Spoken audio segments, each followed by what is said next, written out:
Hello everyone, my name is Ashley, and in this video I'm going to talk about custom entity members.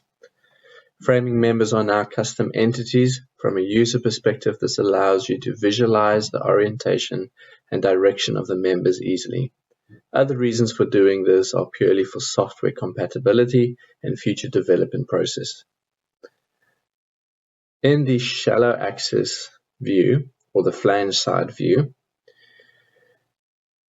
all framing members now show a double line along one edge, indicating the web side of the member, and a single line on the other edge, indicating the lip side of the member.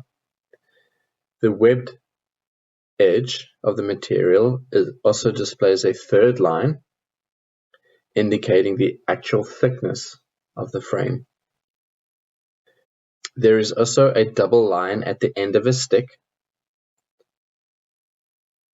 which indicates the start end of the framing member, or the end that comes out of the machine first, i.e. the end that has the member information printed on it.